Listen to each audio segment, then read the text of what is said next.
కార్తీక మాసం సోమవారం. ఇప్పుడు టైం ఎంతో తెలుసా? 11:30 అవుతుంది. అది రాత్రి సమయం. ఈరోజు సోమవారం ఉదయాన్నే బయలుదేరామండి వైజాగ్ నుండి. అనుకోకుండా కాలభైరవ స్వామి పిలుపుతో అయితే వారణాసికి కార్తీక మాసంలో సోమవారంతో అయితే వచ్చేసాము. అయితే రావడంలో కూడా ఎన్నో ఒడిదుడుకులొచ్చాయి. కానీ ఎలా అయితే కాలభైరవ స్వామి మమ్మల్ని రప్పించేశారు. రావడమే 9 అయినప్పటికీ కూడా ఎందుకో రూమ్‌లో ఉండాలనిపించలేదు. రాగానే ఇలా గంగమ్మ నది ఒడ్డు దగ్గరికొచ్చేద్దాము. వచ్చి కూర్చుంటే అదొక తెలియని ప్రశాంతత. లోకంలో ఇంతకంటే మించిన సంతోషం ఏముంది అనిపిస్తది.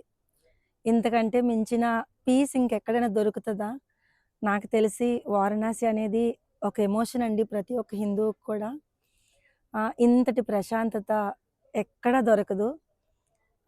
నా లైఫ్ టైమ్‌లో ఒకే ఒక కోరిక కార్తీక మాసంలో ఒక్క రోజైనా సరే గంగా నది ఒడ్డుకొచ్చి, గంగమ్మ దగ్గర స్నానం చేసి, దీపారాధన చేసుకోవాలి అనుకున్నాను.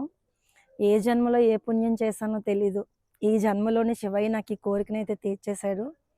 అది కూడా నేను కార్తీక పౌర్ణమి రోజు ఇక్కడ ఉంటున్నాననే ఊహ కూడా నేను మాటల్లో చెప్పలేనసలు. అంటే నేను తర్వాత వీడియోస్ అన్నీ కూడా మీకు అందిస్తానండి. ఎందుకంటే మేము దేవి దీపావళి కోసం వచ్చాము. ఆ వీడియోస్ అన్నీ కూడా మీ ముందుకొస్తాయి. ఇంకా నేనిప్పుడు ఏం మాట్లాడినా కూడా నా కళ్ళల్లో నీళ్ళొచ్చేస్తాయి.